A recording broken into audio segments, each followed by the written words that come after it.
So our next speaker is Maryanne Steidinger, and she's the Director of Product Marketing, Operations, Execution, Asset Management, and Information Manager from Invensys Schneider Electric. So Maryanne has been with Schneider Electric and Invensys since October 2008. She initially working with the Wonderware divisions as their MES, EMI, Marketing Programs Manager. She now is responsible for the Wonderware and Invensys brands for enterprise asset management, operations, execution, and information software in a product marketing role. Maryanne's background includes over 25 years of industrial automation, working for leading automation providers in sales, MES, marketing, and partners alliance management, and leadership positions in marketing, business development, and partner management. A native of California, Maryanne received her BA and her MA degrees, respectively, in psychology and marketing management. She is a past year and current America's board member of Mesa International. So I'd like to take this time to welcome Maryanne to come on up to speak on Create. Her talk will be on creating an integrated marketing campaign for impact and results. Maryanne.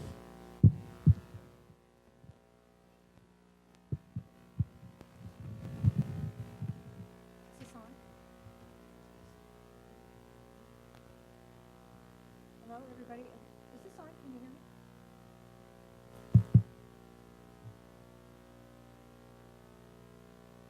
How about now? Good? Okay. Well, hello, everybody, and happy afternoon to you. My name is Maryanne Steidinger, as Jim said, and I work for Invensys Schneider. As he said, I've been working with engineers for over 30 years, actually. It's more than 25. I just didn't want to admit it. Thank you very much. And what I've learned from them is no fluffiness. And I've also learned from them that they actually think differently than we marketing people. And I'm going to give you an example. So I was talking with an engineering guy, and I said, Dirk, I said, what do you think about today? It's a nice day, isn't it? And he says to me, the trees' leaves are green. It's like, what? So the idea is that they think differently than we do. And it's good because they help to counterbalance us. But it's always, as Rob said, it's iterative. Marketing at its nature is iterative. And if you learn nothing else from me today, I hope you take that away. Because what you think is right may be right, and maybe you'll go through your entire integrated marketing plan, and the beginning value props and the beginning positioning statements that you have hold true until the end. Other times, and especially even with the cloud and smart glance, what we learned is that when we first got started, people didn't understand the cloud, so when you talked about the benefits of cloud software for manufacturing, it was who cares and why should I care and how is it going to help me in my day-to-day job? So you learn to kind of change the value props, learn to change the message as you go along. So today what I'm going to talk about is how to create an integrated marketing campaign. And I want to tell you that what Rob presented to you was one of the integrated marketing campaigns that we worked on. And so at best, what it does is it takes all of the elements, the 4 Ps, if you will, and it brings it all together, and it provides a story for your customers. And it's a story that hopefully will resound with them, because if it doesn't, then you iterate it and make sure it does. So I decided to get a voice of customer when I first started this presentation. And this comes from one of the guys that's actually product marketing now, but he's a chemical engineer and he's worked in that industry for about 10 years prior to, I'll call it, going to the dark side. And so I asked him, I said, Joe, I'm going to be speaking to a bunch of, of marketing people who have engineers as their target market. So what do we do? Like, what would you tell us? And so what he said is, well, they're a particular bunch, and I think probably all of you can agree with that. And he said, while visual appearance is important, content and accuracy is more important. So as a marketer, you must ensure that the content is correct before anything else. And so I think you've heard that already through certainly Britt and Leonard's presentations.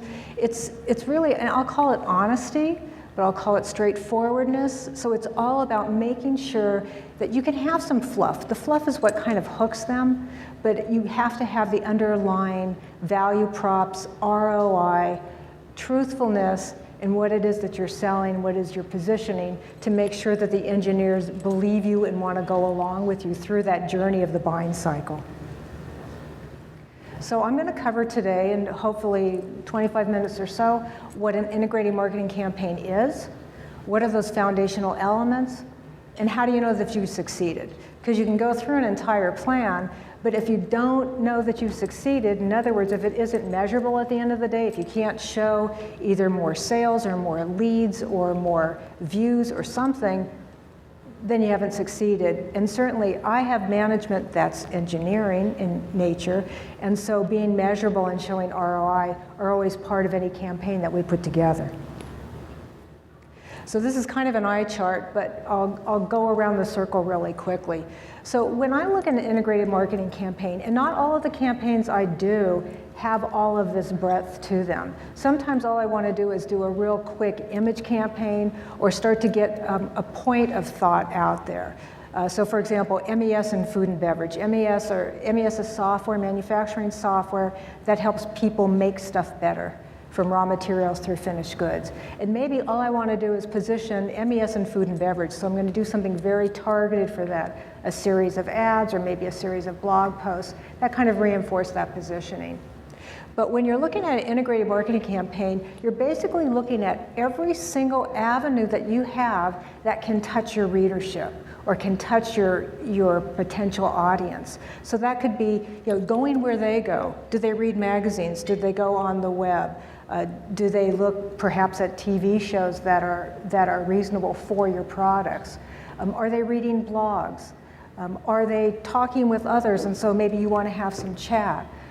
Do you do, again, print ads? So it's everything that's responsible or everything that can help you get that message across.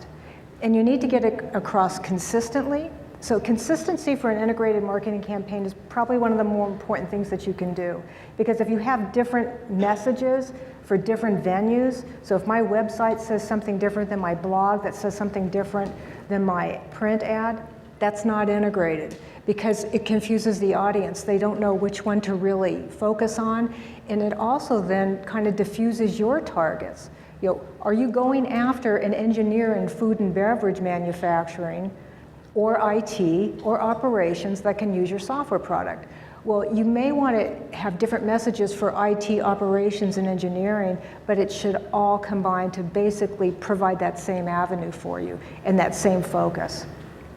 And the last thing, and I'll talk about this a lot, is measurably. Because at the end of the day, if you can't measure it, you don't know if you've succeeded. And you don't know if you're reaching your correct target audience. So are you getting engineers from General Mills? Am I getting operations management from Chevron? You don't know that until you can start to measure it. So driving guidance, Rob alluded to this earlier, are the 4 Ps of marketing. And the only reason I'm talking about this, I'm just going to ask you, you're all marketing people, 4 Ps, right? Yeah? Okay. So, but for those who don't, price, product, positioning, and then promotion. Some of these are more important than others depending upon, is your product new? If your product is new, then of course you're looking at more of the promotional efforts, doing that education, providing the right prices for your salespeople. But sometimes you already have existing products and you want to do an integrated marketing campaign. So there what you're looking at is perhaps the price points need to be different. So getting that feedback from the salespeople. If you use a channel, we haven't talked about going to market yet. For Invensys/Schneider Electric, we use a channel for the Wonderwear product line. But what that means is we have distributors that we need to educate, that we need to create materials for. So we're kind of one step removed from the end user. And so the materials that you create when you have a channel are slightly different than just going directly to that end user. We do both. So the ads will go to the direct user. The materials such as collateral and PowerPoints and other types of value props are used to create not only the education to the distributor, but allow them to do iterations. And so I'll use Rob's cloud as an example. When we first went out with the historian online, and we said, okay, this is great, this is a historian in the cloud, and you can use it for big data. And we went out there, and a couple of distributors used that messaging, and they came back to us and said, nobody knows what that means. Big data is one of these terms that means so much to so many people, or it means nothing to a whole bunch of people, that we need to iterate and we need to change that message. So then when they changed it to, you can do reporting on demand when you need it, on a device that you need it, it took off. But again, that's part of the iteration, but it's also part of feeding that back, so that when we did learn that, part of that integrated marketing campaign was, okay, remove that other messaging, change it to now reflect the stronger value prop of reporting. So that's part of what this 4P is. So the elements of integrated marketing plan, I can't talk strongly enough about having the right price. I've been involved in several new product introductions for Wonderwear, and we went out with a certain price. We did our market research, we looked at competition, we looked at what we thought the market could bear. I thought it was perfectly reasonable. We went out there and everybody was discounting at 30 and 40 and 50%. So you say, okay, well, obviously that didn't work. And why didn't it work? Well, a new product, working through a channel. So those kind of nuances of, okay, we need to go lower first, versus my thought, which is, hey, let's go big, let's get a lot of money, and then we can always lower the price afterwards. Nope, didn't work. So we learned and we kind of reestablished that. Understanding your product. This is another thing of working with engineers. Learn from them. So marketing people who don't have a marketing background like me. My marketing background is in psychology, which is great for understanding at least the engineers, but not really understanding them well enough to know what it is that I need to position and what is value. So understand the product that you are selling and that you are marketing. I can't say that strongly enough. And if you don't understand it, sit down with an engineer, take him to lunch, take him to dinner, and have him explain it to you in kind of layman's terms. And I say that with a smile, but honestly, I've done that so many times in my career, because it's really important that at the end of the day, you understand how the product works and why it's important to the end user. Who are your customers? Again, Rob talked about that. Our customers are high-tech customers, people that have IT and operations backgrounds. So the value props, although I can do some soft and fluffy stuff, at the end of the day have to have some real strong value statements, have to have some ROI in them, have to show them financial benefits for using our products. I talked about developing the channels. You may have a direct sales force, and so you have some different challenges for enabling them to go to market and carrying your message consistently across. And that's, again, part of that education. And then lastly, promoting it. So Rob already talked about who your influences are, both direct and indirect. Customers cannot be discounted for being a very, very strong influence. And then lastly, the kind of soft and fluffy, wonderful stuff that we marketers like, which is that consistent look and feel. So who are you selling to? So I'm actually using Smart Glance as an example, and we had 3 different kinds of engineers. We had an engineer that was out in the field. We had a guy that was really in the back office and was using it for more reporting, and we had a guy that was more operations focused. So again, understanding who they are, taking their habits and rolling that into your value props, creating the materials that support their needs are really important when you're making an integrated or building an integrated marketing campaign. And then again, supporting their sales cycle. So we heard before with Britt and Leonard, the fact that people need different information at different cycles. Our cycles are anywhere between 9 and 18 months long. So for the MES stuff that I'm promoting, they're very long, which means that, you know, one flash is not going to do it. So my integrated marketing program says, I'm going to go out every couple of months with something to continue that momentum and continue the visibility. Whether it's a blog post, whether it's a seminar, whether it's a webinar, whether it's a local road show, it's keeping that consistency in message to, again, support the cycle and also create materials that help to support the cycle, whether it's a white paper or a piece of collateral or a customer success story. So helping them along the way make that final decision, hopefully towards you.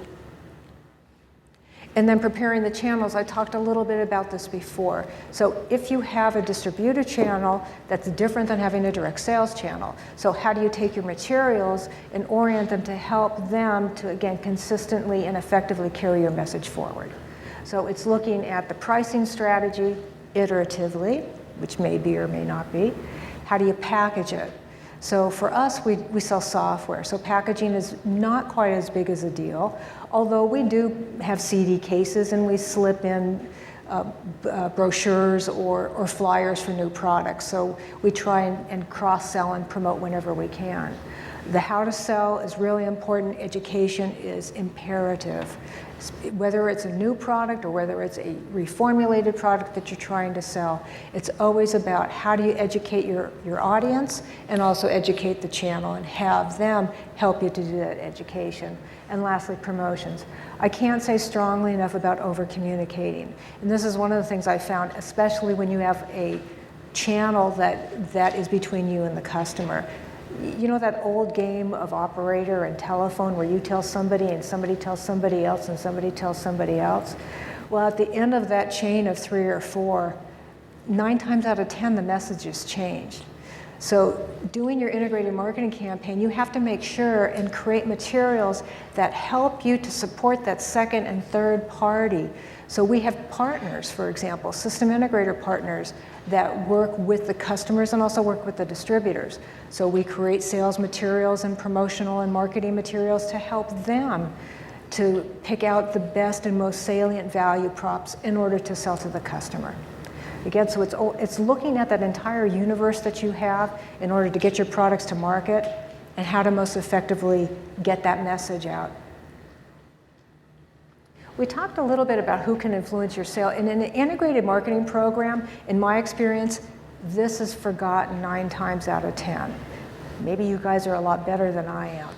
Hopefully you are. But I want to talk about these just a little bit because what we found is that third parties or partners can be really, really effective in helping you carry your message forward. And you know, we're all looking at trying to save budget, so this is a very cost-effective way of doing it. So industry analysts, whether it's ARC or whether it's Gartner or IDC or Forrester, Frost & Sullivan, there's a number of them that are covering your industry.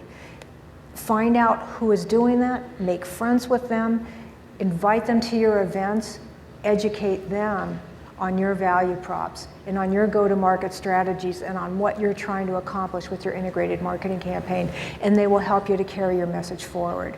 They'll do third-party writings for you. You can take them, you can quote them, you can buy them and repurpose them.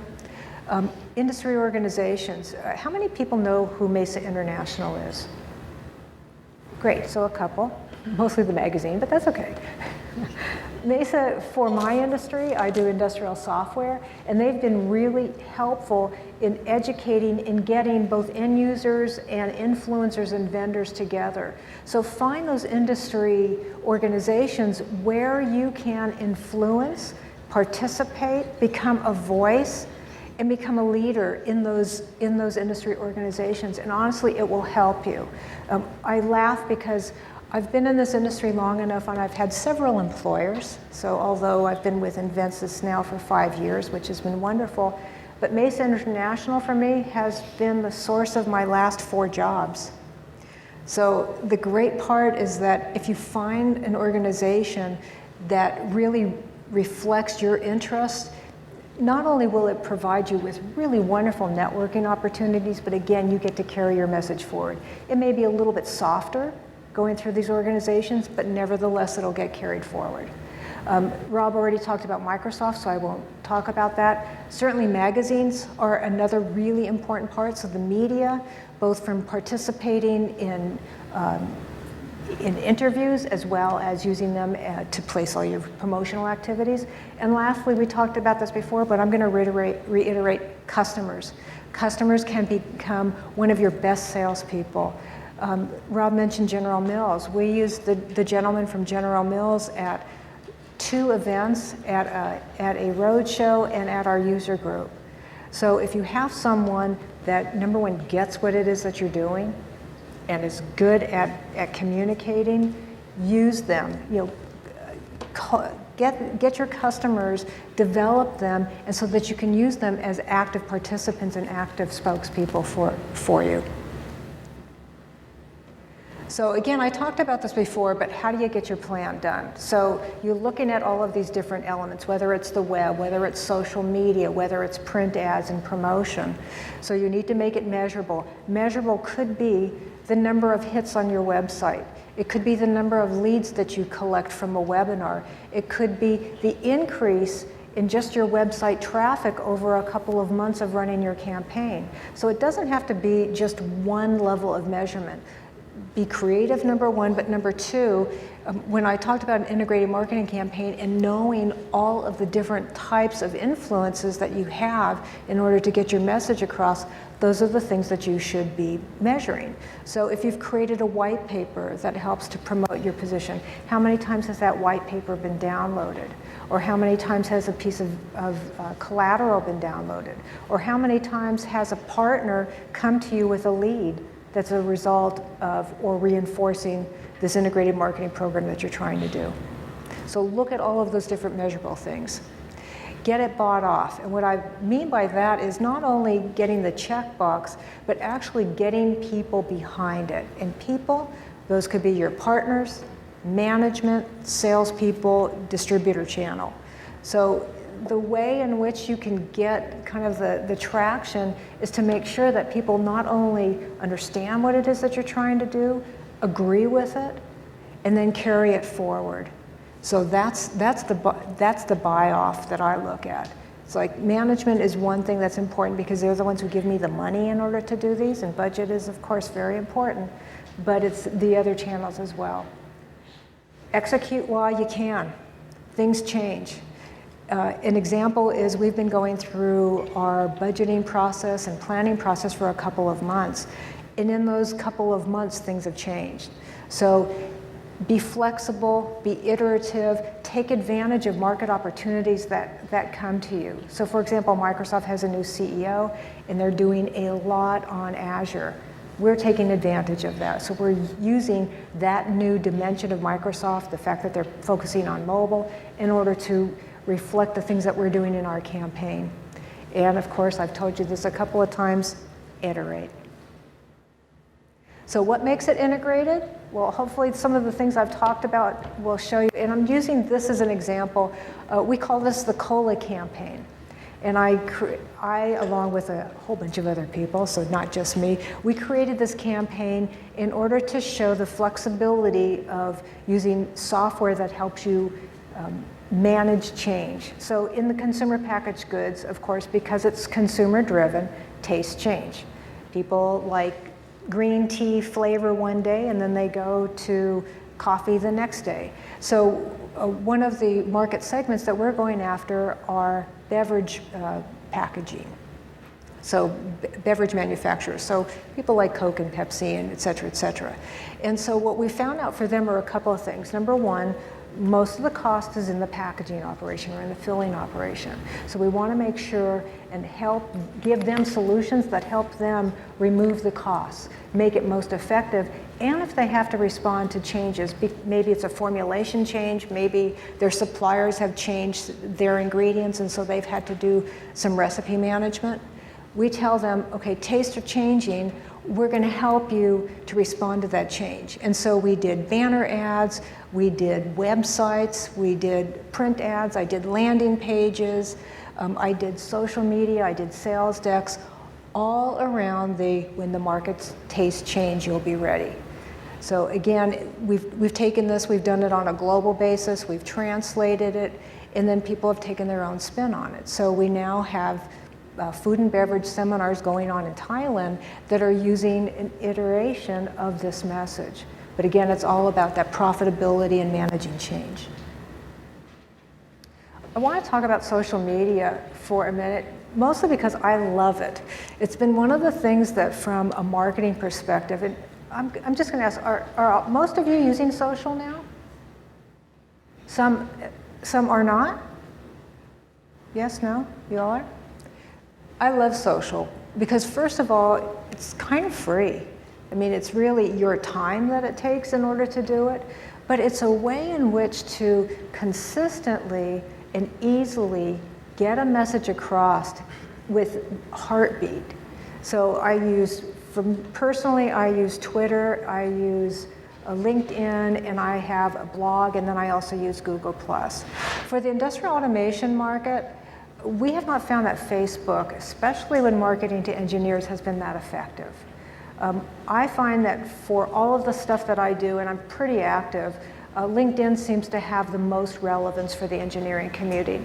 And I believe that's because there are groups that are available where they can talk about, what kind of PLC programming software are you doing, or what's the best type of recipe management software that you've used. So for me, LinkedIn has been really great. Twitter's been really great. We're starting to use YouTube, so all of the videos that we're creating, we're putting them on YouTube and then sharing them through our blog, through Twitter, through LinkedIn.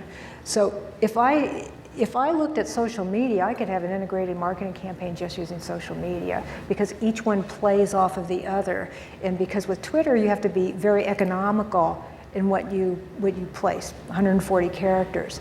But I can use LinkedIn or I can use Google+, or if I find a particularly good article or I want to talk more about the saving money for beverage filling, then I'll use my blog and I'll do a series of blog posts and I'll ask my engineering folks and I'll ask my product marketing folks and the product management folks to contribute to those blogs. So I can't say enough about how important social media has been to my integrated marketing campaign.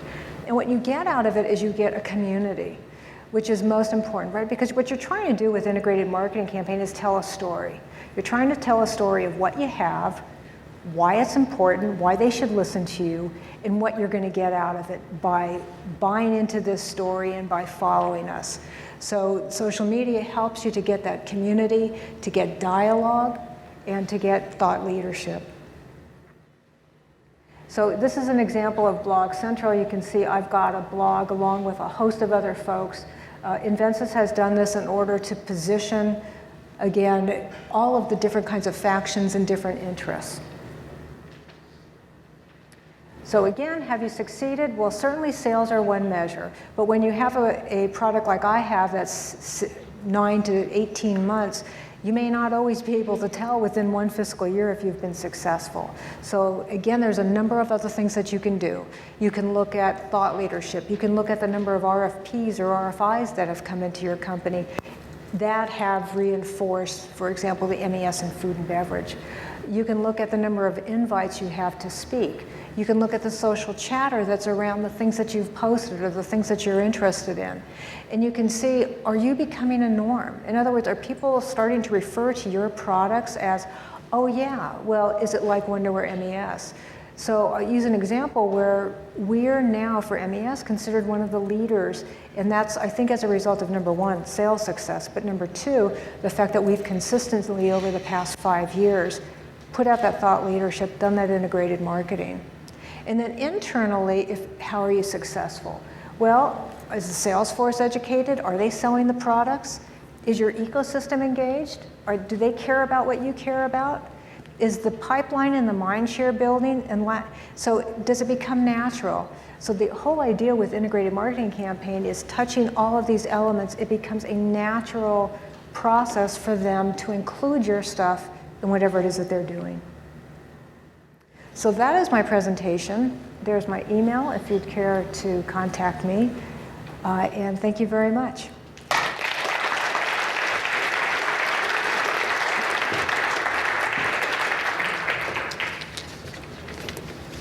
Thank you very much. That was very good. So at this time, we're going to take a few questions, and then we'll take a short break and a little house cleaning before we do that. But do we have some questions for Maryanne? In the back of the room, we have a...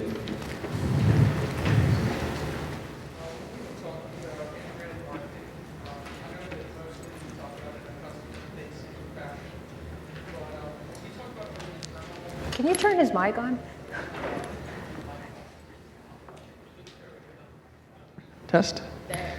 Okay, when we talked about integrated marketing, I think that in a lot of the ways we were talking about it from a customer-facing fashion, but when we're looking at it more from an internal promotion standpoint, and we're trying to align the timing with our marketing material in relation to our roadmap, and you have to reposition or be reactive into certain changes or setbacks. But what's your recommendation for priming the channel so that your customers and your sales force, they're not pre-selling, so to speak, but they're also well informed so that you do have quote unquote an early mover's advantage from like a mind share standpoint when you have a lot of products that might clutter your sales force mind, and you're just trying to make sure that you're getting that proper mind share. And I'm smiling when you say a lot of products that clutter their mind, because absolutely, we're all fighting for mind share within our channel, right? For example, Wonderwear, number one in human-machine interface. My MES product is like a stepsister. So how do I get them to pay attention to it? So there's two iterations. One is, if you're doing a new product introduction, or say you're doing a product launch, and you know that you're going to do an integrated marketing campaign with this launch, you can build in all of those elements right up front. So you can build in, here's when we're releasing the product to market. Here's all of the collateral that needs to be done, the ads that need to be done. So you're basically doing like 90% of what needs to be delivered prior to actually the launch going out. You're doing all of the education before it gets out. So you've basically primed the channel, primed your salespeople to then go out there, and you're selecting people. So if you're having problems with mindshare, my suggestion is get a tiger team together of folks globally that you know can execute and carry it forward. And that's actually what we've done now. So we've got this super group of salespeople that we educate. They go after these deals on a global basis.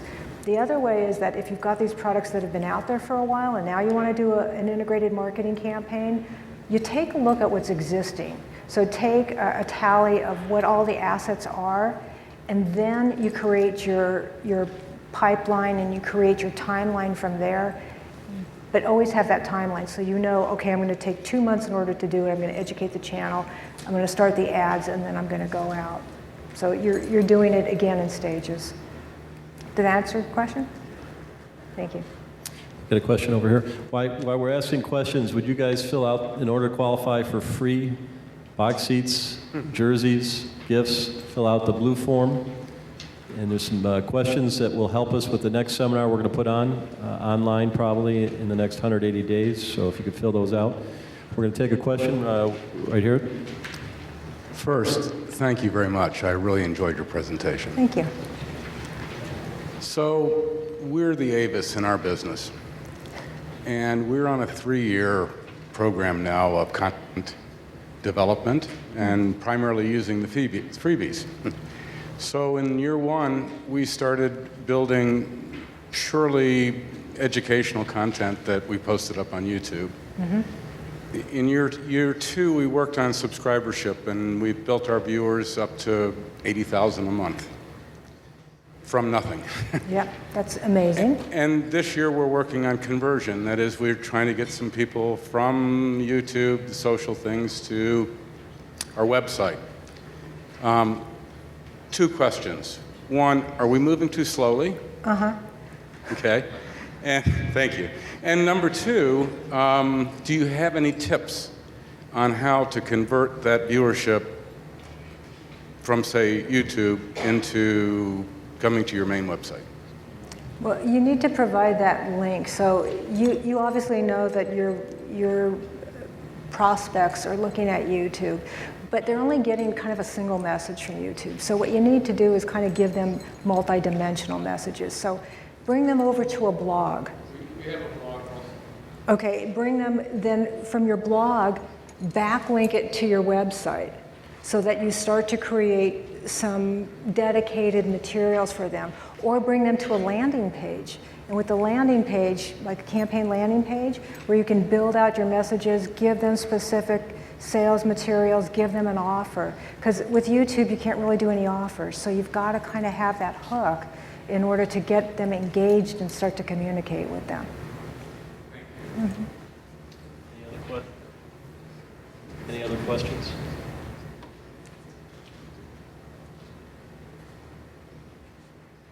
You were talking about social media. I saw you had everything pretty much American-centric. Have you gone global? Have you explored the different vehicles for social media, such as Baidu, Youku, all that, in Asia? And what type of activities are you taking and responses are you getting? What type of activities am I taking on all of the different, Yes. on all the different channels? Yes, outside of North America. Well, I have a couple of things. We've got Twitter accounts, for example, for all of the different regions. So all of our marketing folks from, say, Germany and Asia Pacific and Latin America all have their own accounts.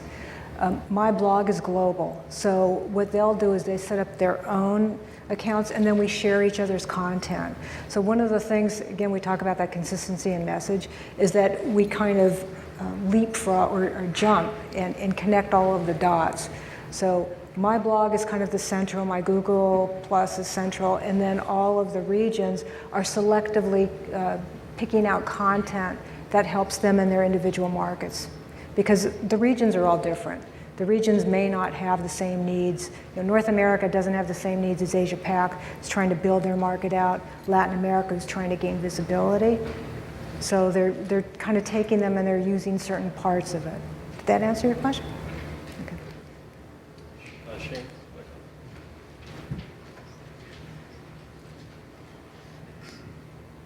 I agree. Very good presentation. I learned a lot from your perspective. It was really good. A big part of what we're talking about here is just the hard work to get these things done, especially when you're talking about generating content, communicating.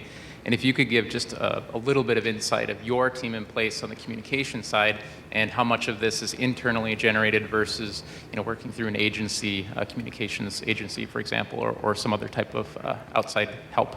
Okay. So kind of the three big things that we do are the ads, and then kind of the social, collateral, and then white papers. Papers or other opinion pieces, we'll usually outsource those either, for example, to an analyst, or we work with Microsoft a lot, and they get third parties to help us. Like that video that Rob showed, that was a third party that helped us, but again, we fed them the content. And I guess the point is that you know your products better than anybody. So it's really up to you to choose the best venue for you. It could be that your products have enough simplicity that you could use a third party really easily. With ours, we know the markets and we know the products better than anyone, and it just doesn't make sense to spend the time to educate someone when we end up doing the work anyway.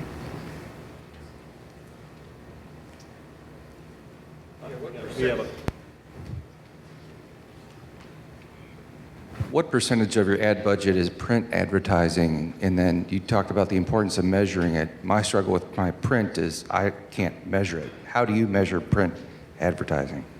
We measure print in a couple of different ways, and it's probably about, it depends on the campaign, but maybe 20%, sometimes 30% of the budget. It depends on what we're trying to do. That the cola ad, we heavily advertise that. We did both print as well as banner ads. Skyscrapers, all of that. So we measure it by number of impressions, number of click-throughs, because anytime we put a print ad together, we had a landing page. So they would either use that URL, we had a special URL that went to a landing page, or they would do a click-through, and then we could count the number of people that downloaded an asset that we had that we fronted with a lead form, and then we could count that as well. So 3 or 4 different measurements for advertising. Any other questions? All right, well, thank you very much, Maryanne. Thank you. Maryanne?